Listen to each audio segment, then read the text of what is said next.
Oi, pessoal. Olha, a palavra algoritmo pode até assustar um pouco, né? A gente logo pensa em programação, em coisa de computador, mas e se eu disser que todo mundo aqui usa algoritmos todos os dias? Sim, desde a hora que a gente acorda. Nessa análise, a gente vai desvendar juntos como essas receitinhas de passos estão por trás de tudo, sabe? Desde o cafezinho de manhã até seguir um mapa. Bora lá? Então, para começar, vamos fazer o seguinte: esquece o computador por um instante. Pensa naquelas coisas que a gente faz quase sem pensar, no piloto automático mesmo. Tipo a nossa rotina de manhã ou quando a gente segue uma receita. É nessas tarefas bem simples que a gente já vai encontrar a lógica de um algoritmo escondida. Ok, pensem comigo. O que fazer um bolo e dirigir até a casa de um amigo tem em comum? Parece uma pergunta meio aleatória, né? Mas, olha, a resposta para isso é o que conecta tudo que a gente vai ver por aqui. Fica com essa pergunta na cabeça que a gente já volta nela. Vamos pegar uma coisa super simples: escovar os dentes. Tem uma sequência, certo? Primeiro, a gente pega a pasta e a escova. Depois, coloca a pasta na escova, escova os dentes, enxágua a boca e, no final, limpa e guarda tudo. É um passo a passo bem definido, com começo, meio e fim. E essa mesma lógica vale para uma receita de bolo, por exemplo. A gente separa os ingredientes, mistura tudo na ordem certinha, despeja na forma, coloca para assar e finalmente tira o bolo do forno. Um passo depende do outro, né? É uma sequência finita de instruções para chegar no resultado, que nesse caso é um bolo delicioso. E aí, a gente chega na resposta daquela nossa pergunta lá do começo. O que todas essas coisas têm em comum? É que elas são algoritmos. É isso mesmo. Receitas, rotinas, direções de trânsito, tudo isso, na essência, são algoritmos do nosso dia a dia. Ok, agora que a gente viu esses exemplos do cotidiano, fica bem mais fácil de entender a definição mais formal, digamos assim. Afinal de contas, o que é um algoritmo na sua essência? A definição é basicamente essa. Um algoritmo é uma sequência finita de ações, ou seja, com um começo e fim, feita para resolver um problema específico. É tipo um roteiro, um passo a passo. Simples assim. O ponto-chave não são os computadores, e sim a ideia de resolver problemas de um jeito organizado. Para isso ficar ainda mais claro, vamos pegar um exemplo que está no nosso material de base. Imagina a seguinte situação. A Ana, que mora em São Paulo, precisa explicar o caminho de casa para o amigo dela, o Beto, que está vindo de Campinas. Pois é, um bom conjunto de instruções de como chegar a um lugar é um algoritmo perfeito. Pensa bem, tem um ponto de partida claro, que é Campinas, e um ponto final, a casa da Ana. Cada instrução é um passinho fácil de seguir. Qual é o problema a ser resolvido? O Beto precisa chegar no destino. E qual é a solução? Essa sequência de instruções. Se o algoritmo for bom, o resultado é o Beto chegando lá, são e salvo, sem se perder. Mas não é qualquer lista de instruções que vira um bom algoritmo, não. Para ser considerado um algoritmo de verdade, ele precisa seguir umas regrinhas básicas. Não é só ter os passos, mas a qualidade desses passos.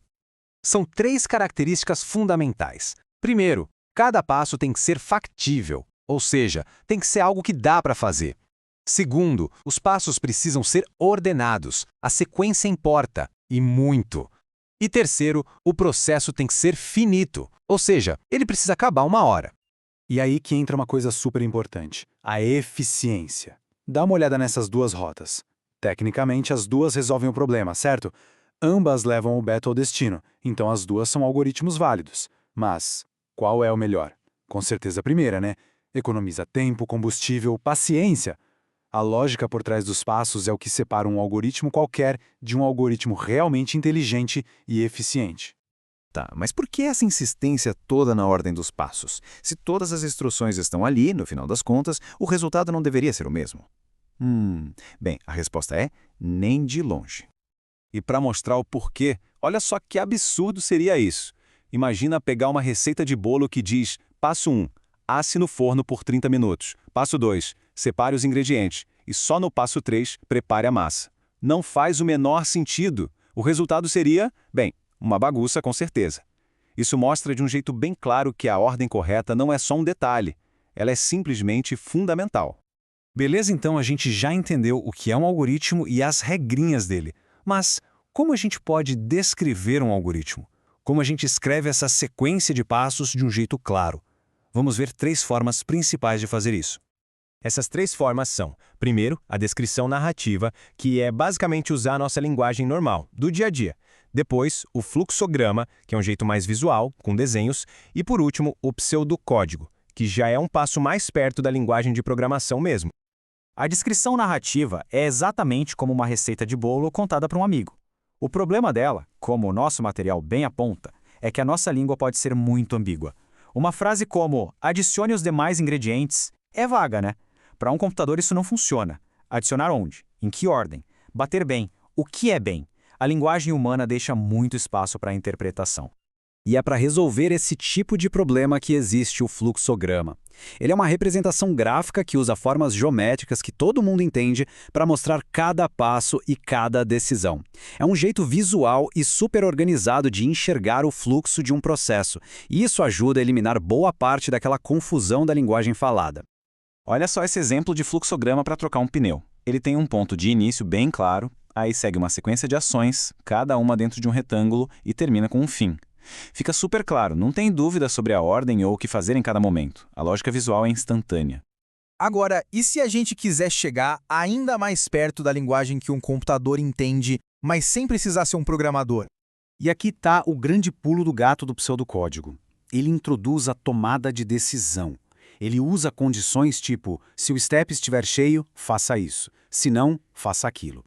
Essa capacidade de criar caminhos diferentes dependendo de uma condição, isso é o coração da programação. É o que faz os algoritmos serem tão poderosos.